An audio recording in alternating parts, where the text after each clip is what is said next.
Et il fut transfiguré devant lui. Et son visage resplendit comme le soleil, et ses vêtements devinrent blancs comme la neige.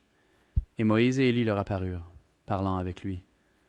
Au nom du Père et du Fils et du Saint-Esprit. Amen. Ce matin, nous allons examiner de plus près l'Évangile d'aujourd'hui. Et pour ce faire, nous nous appuierons principalement sur les œuvres de Cornélius à Lapide, Saint Thomas et le Père Charles Garcide. Matthieu chapitre 17, verset 1.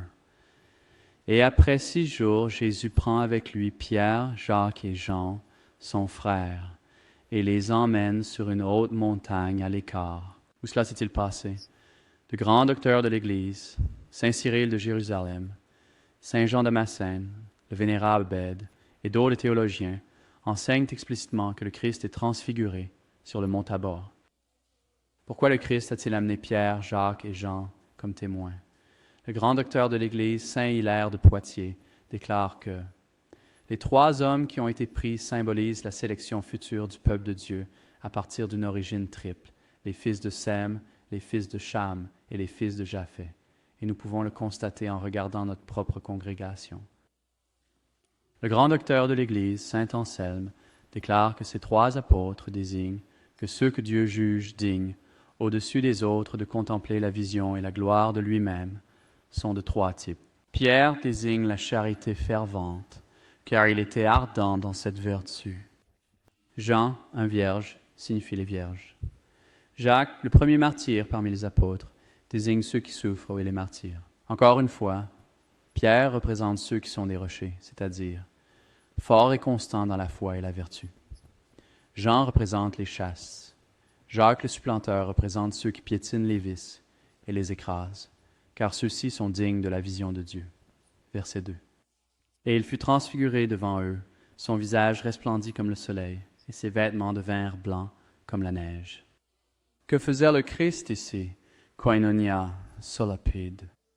Christ montra à ses apôtres la gloire extérieure de son corps, ce qui était une indication de sa divinité, pour que par cela, comme à travers une fente, ils puissent d'une certaine manière contempler la gloire et la majesté de sa divinité, même si elles étaient voilées par son corps. Les pères enseignent que le Christ ne s'est pas transfiguré devant ces 3 apôtres pour leur manifester directement sa divinité, comme il le fait pour les saints au ciel, ce qui est leur béatitude, car la nature divine ne peut être contemplée de quelque manière que ce soit avec les yeux de la chair. Fin de citation. Pourquoi le Christ a-t-il fait cela? Saint Thomas déclare, je cite, « Le Christ a voulu être transfiguré pour montrer aux hommes sa gloire et éveiller en eux le désir de celle-ci. Maintenant, les hommes sont amenés à la gloire de la béatitude éternelle par le Christ, non seulement ceux qui ont vécu après lui, mais aussi ceux qui l'ont précédé. » Le CERN.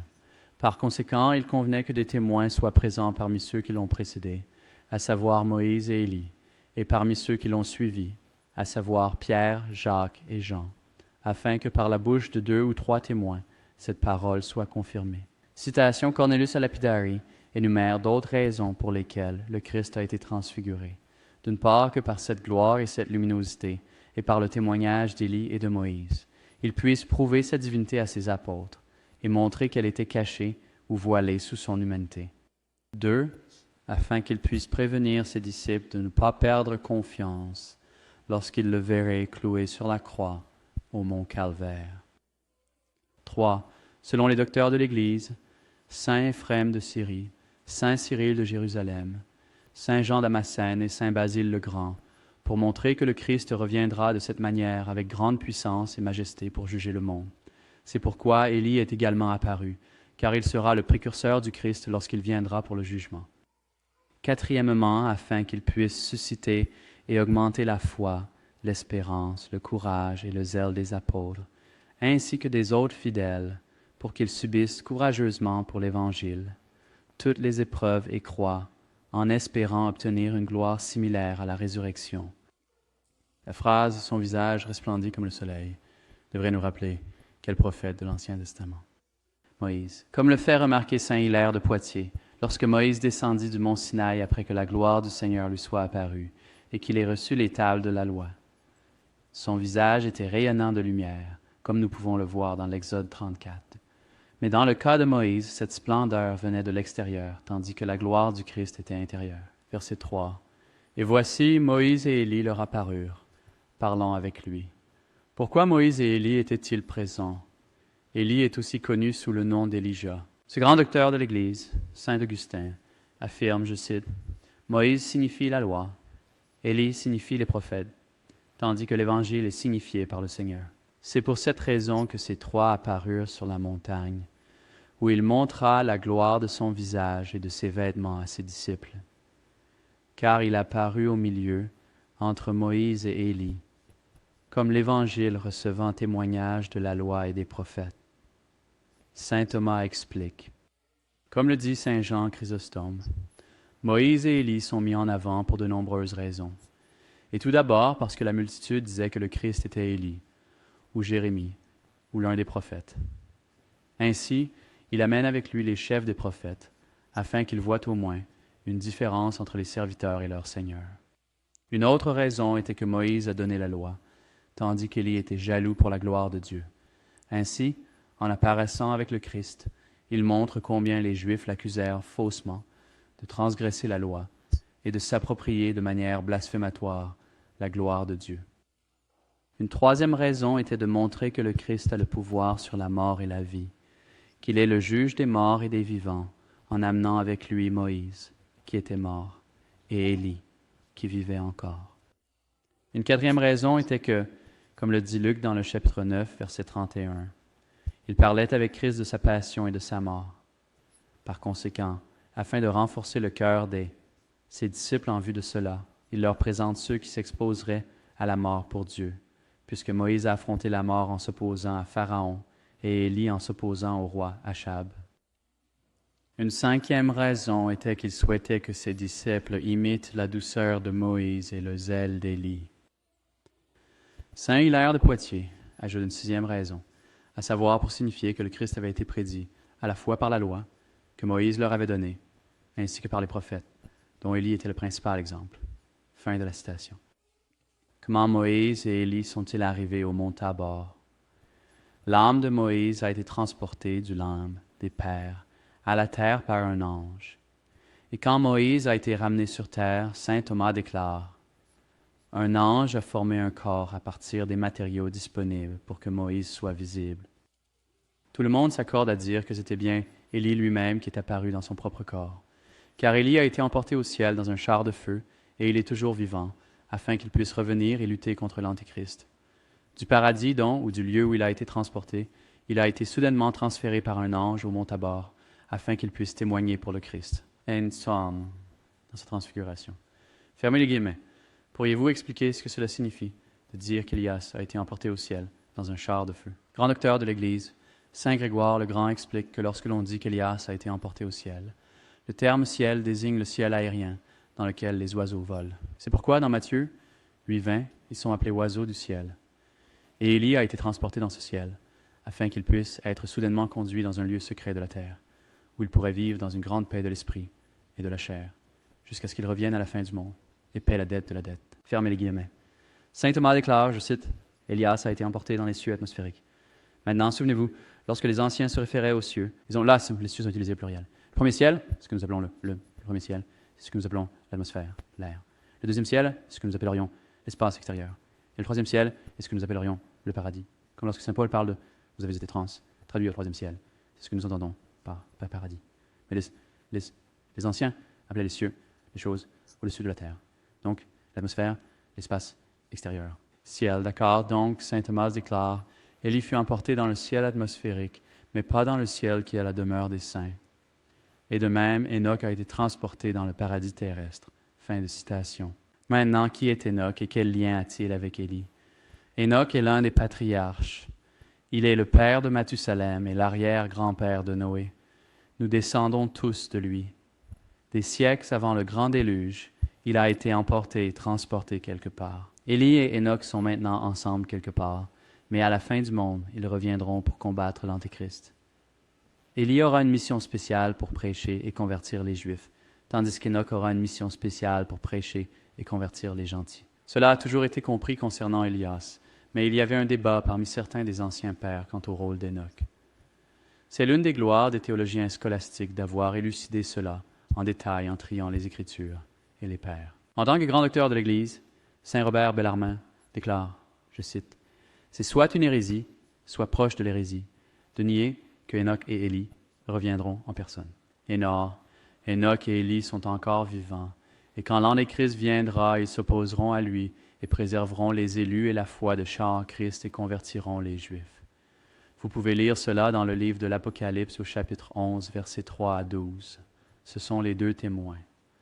Le grand théologien espagnol Francisco Suárez affirme « c'est de la foi », que ni Enoch ni Élie n'ont jamais mouru. Les Saintes Écritures sont explicites à ce sujet. Dans Genèse chapitre 5, verset 22, nous lisons qu'Enoch a marché avec Dieu et qu'il ne fut plus vu parce que Dieu l'a pris. Eh bien, dans l'Ecclésiastique 44, verset 16, nous lisons que Enoch a plu à Dieu et a été transporté au paradis pour qu'il puisse donner le repentir aux nations.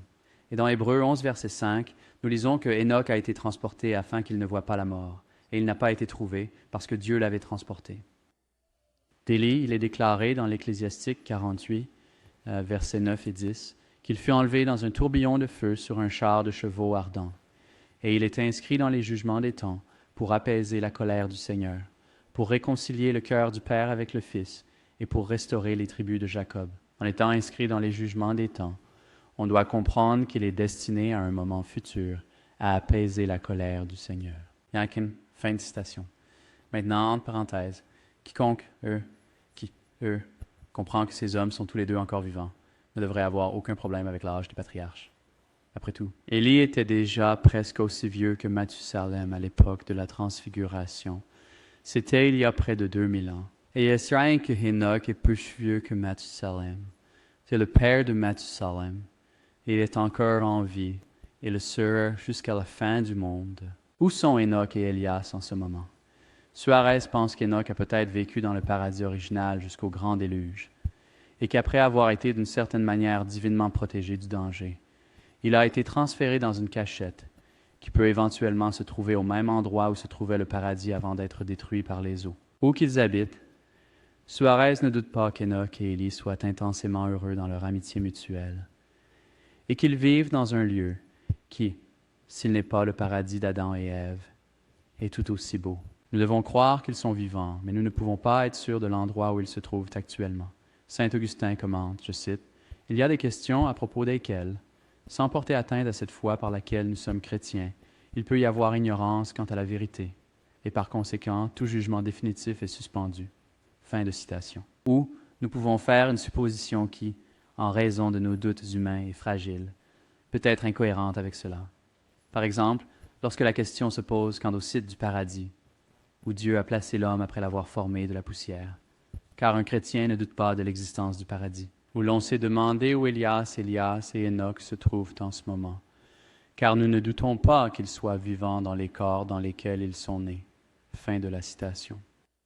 Que faisaient-ils pendant tout ce temps? Suárez. Ils ont le plaisir de recevoir d'immenses consolations de Dieu, des illuminations divines et des révélations fréquentes.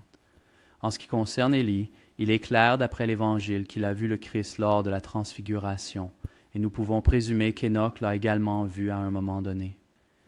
Fin de citation. On croit de manière crédible par certains, y compris saint Justin martyr, saint Irénée, saint Nicéphore, le docteur de l'Église, saint Bonaventure, que pendant les 40 jours entre sa résurrection et son ascension, Christ a passé du temps avec Élie et Enoch. Parce que le statut d'Élie et d'Enoch exige presque cela comme un droit, étant donné que pour l'amour du Christ, leur béatitude a été retardée et différée pendant tant de milliers d'années, alors qu'ils restent vivants sur terre, au lieu de pouvoir aller au ciel pour contempler et jouir de Dieu comme tous les autres saints. Christ a rendu visite pour qu'ils puissent au moins recevoir de lui la mission qu'ils accompliront à la fin du monde, lorsqu'ils reviendront pour combattre pour la vraie foi contre l'Antéchrist, puis mourir en martyrs pour Christ. Pourquoi 2 hommes sont-ils envoyés comme précurseurs pour annoncer le second avènement du Christ? Suárez déclare que lorsque le Christ est venu pour la première fois dans le monde, son but immédiat était de rassembler dans son troupeau les brebis perdues de la maison d'Israël, et il n'avait donc qu'un seul précurseur, Saint Jean-Baptiste, qui était juif. Mais à sa seconde venue, notre Seigneur enverra 2 précurseurs, un gentil et un juif, Enoch et Élie, car il viendra alors non pas spécialement aux Juifs, mais à son Église universelle qui a été rassemblée à la fois des Juifs et des gentils. Mais même après la transfiguration, les apôtres n'étaient-ils pas encore confus quant au rôle d'Élie? Oui, ils étaient confus. Nous pouvons le voir dans le verset qui suit immédiatement l'Évangile d'aujourd'hui, où nous lisons. Et ses disciples lui demandèrent, disant, « Pourquoi donc les scribes disent-ils qu'Élie doit venir d'abord? » Cornélius à Lapide explique, « La raison de cette question était que ces trois apôtres avaient vu Élie lors de la transfiguration, puis l'avaient vu partir. Ils se demandent pourquoi il est parti, alors qu'il devait rester et devenir le précurseur du Christ dans son royaume glorieux. Selon la prophétie de Malachie, chapitre 4, verset 5, une prophétie citée et enseignée par les scribes. D'accord. Donc à ce stade, Pierre, Jacques et Jean savent qui est notre Seigneur, qu'il est vraiment le Fils de Dieu et le Messie. Ce qu'ils ne comprennent pas exactement, c'est comment Élias s'intègre dans cette image.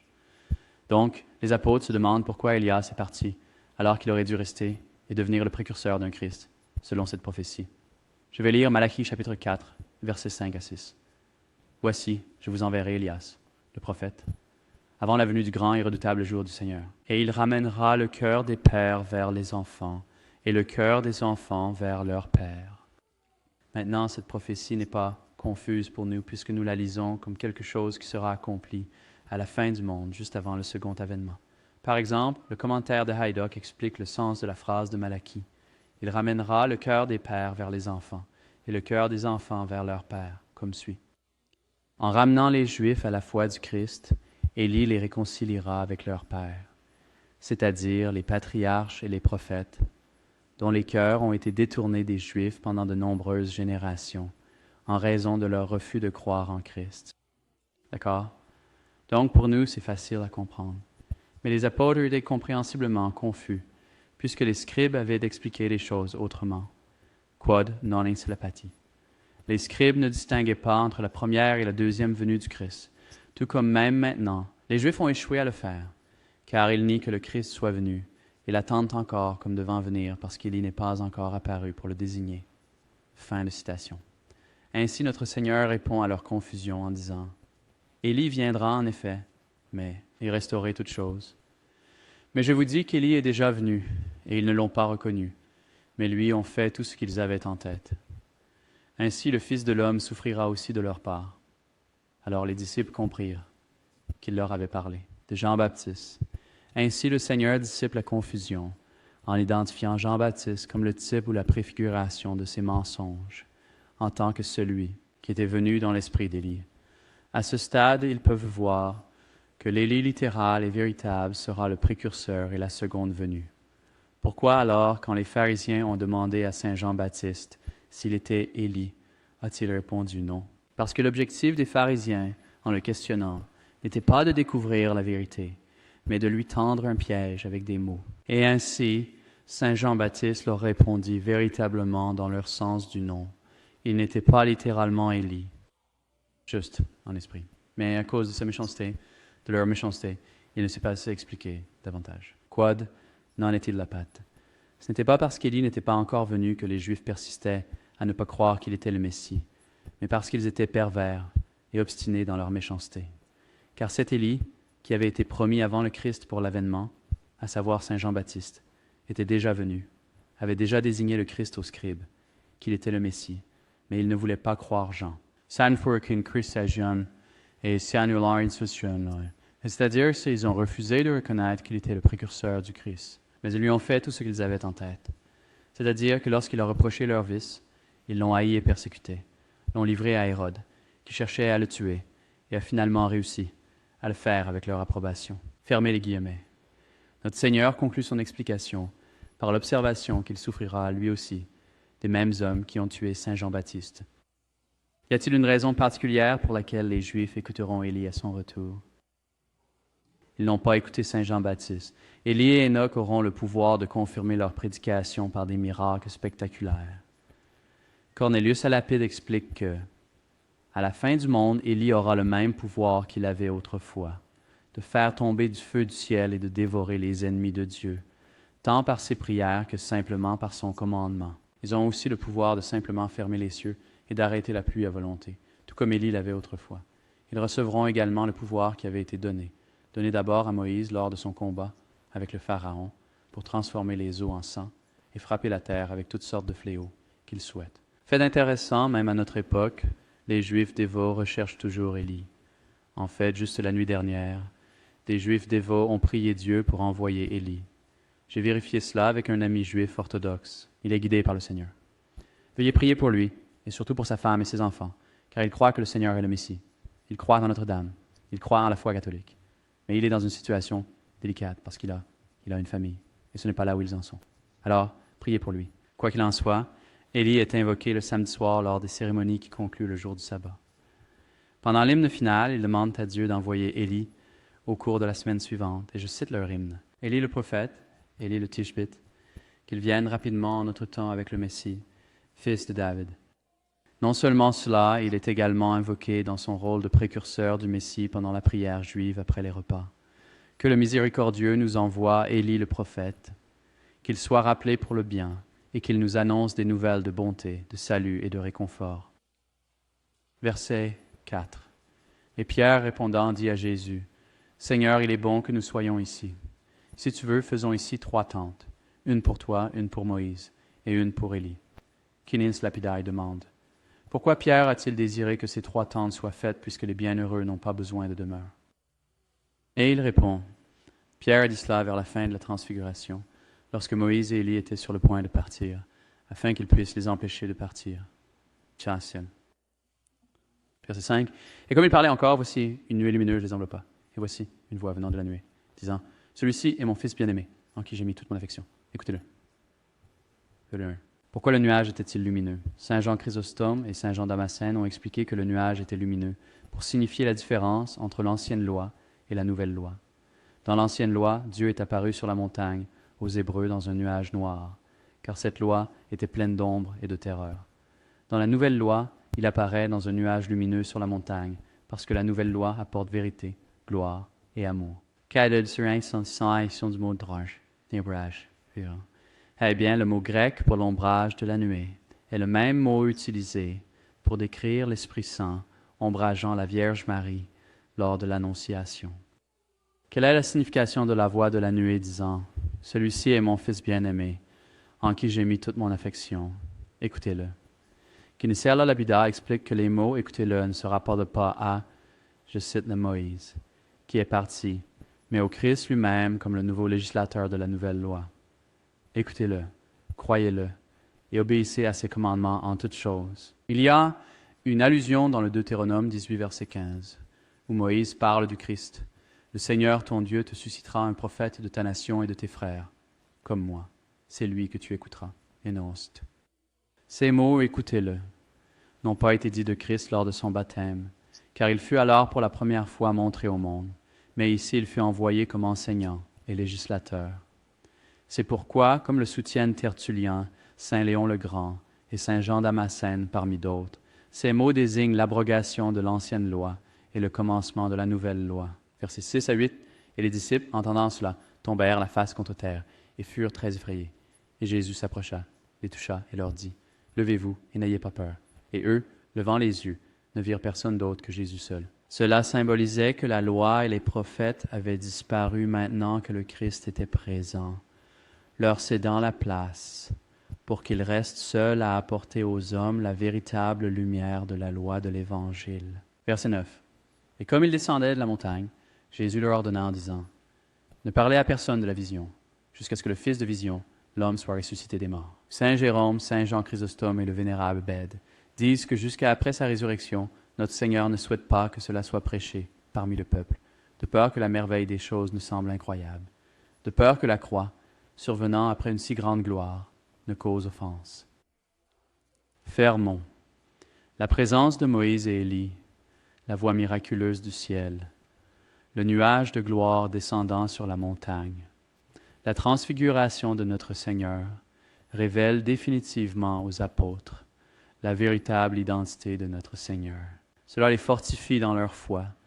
Ils sont grandement fortifiés pour la passion et la mort imminente de notre Seigneur et reçoivent des assurances claires que malgré sa trahison, sa mort et son apparent échec, il triomphera finalement par sa glorieuse résurrection.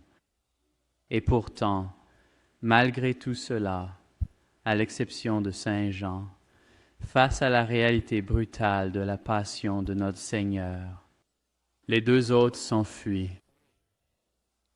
Et ils s'enfuient. Ils ont abandonné notre Seigneur à l'heure de sa plus grande détresse. Quelle était la différence? Qu'a fait Saint Jean pour rester fidèle jusqu'à la fin amère? Il est resté proche de Notre-Dame. Il est resté proche de Notre-Dame. Faisons en sorte de ne pas fuir. Prenons soin de ne pas abandonner notre Seigneur, alors que nous pénétrons plus profondément dans la passion de l'Église. Restez proche de Notre-Dame. Restez proche de Notre-Dame.